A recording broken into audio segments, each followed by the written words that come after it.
শিক্ষার্থীরা, আশা করি সবাই ভালো আছো। বিশ্বজুড়ে চলমান এই করোনা নামক মহামারী পরিস্থিতিতে আমরা আমাদের শিক্ষা ব্যবস্থাকে সচল রাখার জন্য যে অনলাইন ক্লাস পরিচালনা করছি, তারই অংশ হিসাবে আজকে আমরা সম্মান প্রথম বর্ষের অর্থনীতি সম্মান প্রথম বর্ষের মৌলিক গণিতের সূচক এই বিষয়টার উপর আমরা আজকে ক্লাস করব। আশা করি তোমরা সবাই মনোযোগ সহকারে দেখবে, এবং এটা দেখে প্রথমে কঠিন মনে হতে পারে, কিন্তু আসলে কঠিন কিছু না। কতিপয় নিয়ম সিদ্ধ বিষয় আর কি। তোমরা যদি এটা মনোযোগ দিয়ে খেয়াল করো তাহলে দেখবে যে আসলে কঠিন কিছু না। সূচককে জানতে গেলে যে জিনিসগুলো তোমাদেরকে খেয়াল করতে হবে, আগে এই সূত্রগুলোকে তোমাদের জানতে হবে। দেখো, 1 নম্বর সূত্র যেটা আছে সেটা হচ্ছে a to the power m into a to the power n। এটাকে সিম্পলিফাই করলে এটা পাওয়া যায়। এটা সমান এটা লেখা যায়। বেস দুইটার পরিবর্তে একটা লিখলাম, আর যেহেতু এদের মধ্যে গুণ সম্পর্ক সেই জন্য ওই পাওয়ার দুটাকে যোগ আকারে লেখা যায়। তাহলে a to the power m into a to the power n equal to a to the power m plus n। একইভাবে ভাগের যে নিয়ম সেটা হচ্ছে a to the power m divided by a to the power n সমান a to the power m minus n। আবার দেখো, পাওয়ারের উপরে আবার পাওয়ার দেওয়া আছে, সেক্ষেত্রে যেটা নিয়ম সেটা হচ্ছে ওই দুই পাওয়ারের গুণ হয়ে যাবে। a to the power m whole to the power n equal to a to the power m। দেখো, a এর পাওয়ার এক্ষেত্রে আছে 0, something to the power 0 is equal to হবে হচ্ছে 1। এখানে তুমি যদি এরকম করো x টু দি পাওয়ার 0 লিখো, সেটার ভ্যালু 1 হবে। তুমি যদি লেখো 10 টু দি পাওয়ার 1, সেটার ভ্যালু হবে হচ্ছে 1। তারপর দেখো, এখানে a b দুটো গুণ আকারে আছে, তাদের দুটারই পাওয়ার হোল পাওয়ার হচ্ছে m। সেক্ষেত্রে এই পাওয়ারটা a কেও যেমন দিতে হবে, b কেও দিতে হবে। তাহলে এটাকে এইভাবে লেখা যায় a to the power m into a to the power m। এবার দেখো, এখানে রয়েছে গুণ সম্পর্ক, এই জন্য এটা লিখলাম। এখানে ভাগ আকারে আছে a আর b, এবং তাদের হোল পাওয়ার হচ্ছে গিয়ে m। সেক্ষেত্রে লিখতে হবে a to the power m divided by b to the power m। এরপরে দেখো, রুট a আছে, এটাকে এইভাবে লেখা যায় a টু দি পাওয়ার 1/2। এবার দেখো, a to the power m সেটার উপরে 1 আছে, মানে 1 divided by a to the power m। এখন এটাকে এইভাবে লেখা যায় a to the power minus m, কারণ এই a to the power m টা নিচে ছিল, এটাকে আমার যদি উপরে নিতে হয় তাহলে পাওয়ারের সিম্বল কি হবে, চেঞ্জ হবে। এখন এইটাকে আবার আমি এইভাবে লিখতে পারো a to the power minus m সমান a to the power m। এখন দেখো, এখানে যদি আমার পাওয়ার 1/a two the power minus m হতো, তাহলে এটা যখন উপরে উঠে যেত তখন এটা প্লাস হয়ে যেত। তাহলে উপর থেকে নিচে গেলে বা নিচ থেকে উপরে যদি যায়, সেক্ষেত্রে পাওয়ারের আগে সিম্বল চেঞ্জ হয়। এবার দেখো, এখানে কি আছে, nth root of x, এটার মানে হচ্ছে x to the power 1/n। এবার দেখো, qth root of x to the power p, এখানে এটা হবে হচ্ছে x to the power p তো থাকবে, আর এই যে এখানে যেমন এটা 1/n হয়ে গেছে, মানে এখানে মাঝখানে আরেকটা লাইন লিখলে তোমরা ভালো বুঝতে পারতে, x to the power p whole to the power 1/q। তাহলে এই পাওয়ারে গুণ হয়ে যায়। এখানে এই সূত্রটা তোমরা দেখেছো, a to the power m whole to the power n, তার মানে a to the power mn হয়েছে, পাওয়ারে গুণ হয়ে গেছে। এখানেও পাওয়ারে গুণ হয়ে গিয়ে x টু দি পাওয়ার কি হবে, p/q হবে। এইভাবেই মূলত এটা এসেছে। তাহলে এই সূত্রগুলো প্রথমে তোমাদেরকে দেখতে হবে, শিখতে হবে, এবং শেখার পরে তারপরে মূলত অঙ্কে প্রবেশ করতে হবে। এবং অঙ্কগুলো আর কিছুই না, তার মধ্যে তোমার এই যে রুলগুলো আমি দেখালাম, এই যে সূত্রগুলো দেখালাম, এই সূত্রগুলোকে ঘুরিয়ে ফিরিয়ে ব্যবহার করতে হবে সমাধানের পথে পৌঁছানোর জন্য। তাহলে আশা করি এগুলো তোমরা সবাই বুঝতে পেরেছো, এবং বই থেকে বুঝতে যদি কোনো অসুবিধা হয় বই থেকে আরেকটু দেখবে যে পরিষ্কার হয়ে যাবে। ঠিক আছে, তাহলে এটা এখন মুছে দিচ্ছি। আমরা দু একটা অঙ্ক করার চেষ্টা করব, সেখানে সূত্রগুলো কিভাবে ব্যবহৃত হয়েছে সেগুলো আমরা একটু দেখার, বোঝার, শেখার চেষ্টা করব। একটা অঙ্ক করি। দেখো, অঙ্কটা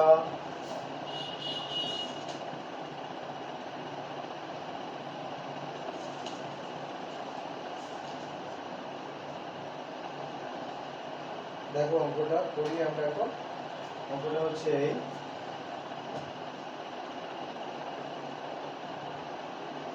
4 cube x to the power 6 divided by 2 square x to the power 6 plus 6 square x to the power 6 divided by 3 cube x to the power 6. এটা খুব সহজ একটা অঙ্ক, আমরা দেখার চেষ্টা করি এখানে কি হচ্ছে। দেখো 4 কিউব মানে কত, 3টা 4 গুণ আকারে, 4 এ 4 এ 16, 4 16 কত হয় 64 হয়, 64 x to the power 6 divided by 2 square মানে কত 4 আর আছে x to the power 6 plus এখানে কি আছে 6 স্কয়ার মানে কত 36 x to the power 6 divided by 3 cube মানে কত 27 x to the power 6. ওকে, এবার আমরা দেখি এটা দিয়ে এটাকে ভাগ করা যায় কি। 4 দিয়ে 64 কে ভাগ করা যায়, কত হয় 4 16 64 হয়। আর উপরে কি থাকলো x to the power 6, নিচে কি থাকলো শুধু x to the power 6 থাকে, কারণ 4 দিয়ে 64 কে ডিভাইড করেছি আমরা। এবার দেখো এখানে কি, এখানে 27 দিয়ে 36 কে ভাগ করা যায় যায় না, কিন্তু 9 দিয়ে 36 কে ভাগ করা যায়, আবার কি 27 কে ভাগ করা যায়। 9 দিয়ে যদি ভাগ করি তাহলে 4 9 কত হয় 36 হয়, তাহলে 4 হবে 4x to the power 6 আর নিচে হবে 3x to the power 6। এখন খেয়াল করে দেখো উপরেও x to the power 6 আছে, নিচেও x to the power 6 আছে। এখন আমরা এরকম যে নিয়মটা করেছিলাম, আমরা এরকম যে সূত্রটা দেখেছিলাম a to the power m divided by a to the power n সমান হচ্ছে a to the power m minus n, এটা দেখেছি আমরা ভাগের যে সূত্রটা। তাহলে দেখো এখানেও পাওয়ার আছে কত, এখানেও বেজ আছে x, এখানেও বেজ আছে x, তাহলে ওই নিয়ম যদি আমরা অ্যাপ্লাই করি তাহলে কি হবে 16 থাকবে আর x to the power 6 minus 6 plus 4/3 থাকবে সামনে, আর একইভাবে এখানে x to the power 6 minus 6 হবে। তাহলে এবার আমরা একটু ওপাশে যাই, তাহলে কি হবে দেখো তো 16 x to the power 6 minus 6 মানে 0 হয়ে গেল, প্লাস 4/3 এখানেও সিমিলারলি 0 পাবো। তাহলে আমরা কি শিখেছিলাম something to the power 0 is equal to 1, তাহলে এখানেও x to the power 0 আছে, আবার এখানেও x to the power 0 আছে, তাহলে ইকুয়াল টু কি পাবো দুইটির ক্ষেত্রে 1 পাবো। তাহলে 16 into 1 plus 4/3 into 1, তাহলে কি হবে 16 একটি 16 plus 4/3, এটা পাবো কি না। তাহলে এখন আমরা লসাগু করি, করলে 3 হবে হচ্ছে লসাগু, 3 16 কত হয় 48 হয়, প্লাস হচ্ছে 4, তাহলে অ্যানসার পাবো 52/3।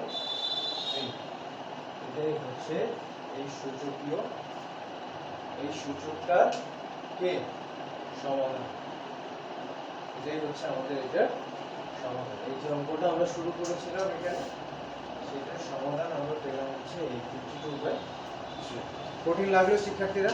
আমার মনে হয় না কঠিন লাগেনি তোমাদের। তো আমরা এবার আরেকটা অঙ্ক করি, আরেকটা অঙ্ক করলে এই নিয়মটা আরো ভালোভাবে বোঝা যাবে যে এইভাবে কিভাবে অদল বদল করে বিভিন্ন নিয়মকে অ্যাপ্লাই করে আমরা একটা অঙ্কের সমাধানের দিকে যেতে পারি।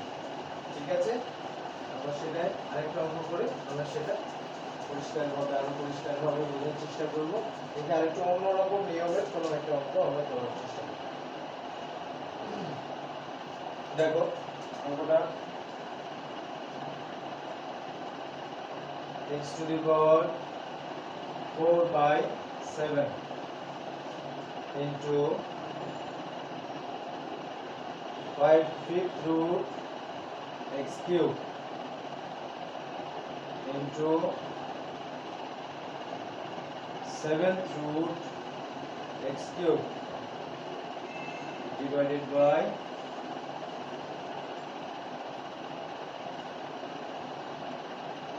8 root x to the power minus 3, fifth root y to the power 5 into x to the power 8, এটার সাথে আবার গুণ আকারে আছে y square divided by x to the power 1 by 8 whole cube. এই হচ্ছে আমাদের অঙ্ক। এটার সমাধান বের করতে হবে। আচ্ছা ঠিক আছে, আমরা এটাকে সিম্পলিফাই করি প্রথমে। কিভাবে দেখো, x to the power 4 by 7 আছে, এখানে কি হবে x কিউব আছে সেটার whole to the power 1 by 5 হবে। আমরা এই সূত্র আগে দেখেছি কি কেন হয়। এখানেও x কিউব আছে সেটা whole to the power 1 by 7 হবে ডিভাইডেড বাই এখানে x to the power minus 3 1 by 8 হবে। এখানে y ও আছে x ও আছে, দুটাকে ইয়ে করে দিতে হবে, পাওয়ারটা ডিস্ট্রিবিউট করে দিতে হবে। y two the power 5 whole to the power 1 by 5 into x to the power 8 whole to the power 1 by 5 হবে। আর এখানে যেটা গুণাকারে আছে ওটাকে দেখো কি করা যায়, x to the power 1 by 8 into 3 আছে, তাই তো, x to the power 3 by 8 লিখে দিয়ে এবার এগুলোকে ওইভাবে সব সিম্পলিফাই করব। কিভাবে করা যায়, x to the power 4 by 7 into x to the power 3 by 5 into x to the power 3 by 7, ওকে। আর নিচে কি পাচ্ছি, x to the power minus 3 by 8 into y to the power 5 by 5 মানে 1 হয়ে যাবে, ওটা লিখলাম না, x to the power 8 by 5 হবে। আর এখানে এটা ছিল y square divided by x to the power 3 by 8। এখন আমরা একটা কাজ করব, সব x গুলোকে একদিকে নেব এবং সব y গুলোকে আরেকদিকে নেব। তাহলে আমরা ওই পাশে লিখে এবার দেখো কি হয়, এখানে লিখব। তাহলে এই x গুলো সব গুণ আকারে আছে এবং এদের পাওয়ার আলাদা আলাদা। তাহলে বেস যদি একই হয় এবং তাদের মধ্যে যদি গুণ সম্পর্ক থাকে তাহলে আমরা জেনেছি যে পাওয়ার গুলোকে কি করা যায়, যোগ আকারে লেখা যায়। তাহলে সেই নিয়ম অনুযায়ী আমরা কি করব, পাওয়ার গুলোকে সব যোগ আকারে লিখব। উপরের যে পাওয়ার গুলো আছে, তাহলে 4 by 7 plus 3 by 5 plus 3 by 7, ওকে, এটা পেলাম। এখন দেখো যে নিচে আবার একটা x আছে, দুইটা x আছে, তিনটা x আছে। তো আমরা কিন্তু কি করব, এগুলোকেও সব পাশাপাশি নিয়ে আসব। তাহলে নিয়ে আসি x to the minus 3 by 8, এগুলোর মধ্যে সবই গুণ সম্পর্ক, এইজন্য এদের পাওয়ার গুলো কি হবে, যোগ হবে, প্লাস 3 by 8, এই পাওয়ার গুলো যোগ করলাম। আর ওই সাইডে কি ছিল, ওই সাইডে ছিল y স্কয়ার, আর নিচে কি আছে, y আছে, মানে তার পাওয়ার হচ্ছে 1। তাহলে এটাকে আমি এটা লিখতে পারি y to the power 2 minus 1, এটা লিখতে পারি। তাহলে y টাকে ওপাশে রেখে দিলাম। এবার x এর এখানে দেখো কত লসাগু হয়, 35 লসাগু হয়। তাহলে 4 5 20 প্লাস 3 7 21 প্লাস এখানে থাকে হচ্ছে 5, এখানে হচ্ছে 15। আর নিচে কি হচ্ছে লসাগু, নিচে লসাগু হচ্ছে হলো 40। 40 যদি লসাগু হয় তাহলে -15 প্লাস 64 প্লাস 15, তাই পেলাম কি না? তাহলে দেখো যোগ বিয়োগ করে কত থাকে, আর ওখানে তো y 2 - 1 মানে 1 থাকবে, যদি পার 1। এখানে পাচ্ছি 23 আর 21 41 আর 15 56, x to the power 56 by 35। আর নিচে থাকছে x টু দি পাওয়ার 15 15 কেটে যাচ্ছে, তাহলে থাকছে শুধু 64 বাই 40 আর ওখানে y থাকছে। তাহলে এবার দেখো এই দুই পাওয়ার ভাগাকারে আছে, তাহলে এটাকে কিভাবে লেখা যায় আমরা জানি, বিয়োগ আকারে লেখা যায় x to the power 56 by 35 minus 64 by 40 বিয়োগ আকারে লিখলাম, এখানে y থাকবে। ওকে, এখন দেখো তো কিছু করা যায় কিনা। 8 দিয়ে কাটলে এটা 8 পাওয়া যায়, এটা অবশ্য আমরা আগে থেকেই কেটে নিতে পারতাম, সেটাই ভালো হতো। আগে থেকে যদি কেটে নিতাম সেটাই ভালো হতো। 8 দিয়ে কাটলে 8 পাওয়া যায়, 8 দিয়ে কাটলে 5 পাওয়া যায়। তাহলে ওখানে একবারে আমরা এখানে বিয়োগ আকারে লিখি 8/5। তাহলে আমাদের লসাগু কত হচ্ছে, x টু দি পাওয়ার 35 ই হচ্ছে লসাগু। তাহলে এখানে পাচ্ছি 56 মাইনাস এখানে কি পাচ্ছি 7, 7 আর 56, তাহলে তো 0 হয়ে যাচ্ছে।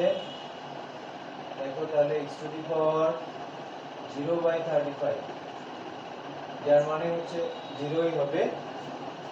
তাহলে এখানে করি আমরা, এখানে স্পেস নেই, x টু দি পাওয়ার 0/35 আছে, 0 কে কোনো কিছু দিয়ে ভাগ করলে ওটা 0ই হয়ে যায়। তাহলে সামথিং টু দি পাওয়ার 0 মানে আমরা কি জানি 1 ইনটু y, মানে y টু দি পাওয়ার 1 যা y তাই, 1 ইনটু y মানে কি হবে, অ্যানসার শেষ পর্যন্ত পেলাম হচ্ছে আমরা y। তাহলে এই যে অঙ্কটা, যেটা প্রথমে দেখে খুব কঠিন মনে হচ্ছিল, দেখো অঙ্কটা যত কঠিন মনে হচ্ছিল তার অ্যানসার তত সহজ এসেছে, তত সুন্দর এসেছে, জাস্ট একটা ভেরিয়েবল y। তাহলে এইভাবে হচ্ছে সূচকের অঙ্ক করতে হয়। তোমরা এইভাবে বাসায় প্র্যাকটিস করবে, আমার মনে হয় সূচকের অঙ্কে তোমরা ভালোই করতে পারবে। আর কোনো সমস্যা থাকলে আমাদের সঙ্গে যোগাযোগ করবে। ধন্যবাদ সবাইকে।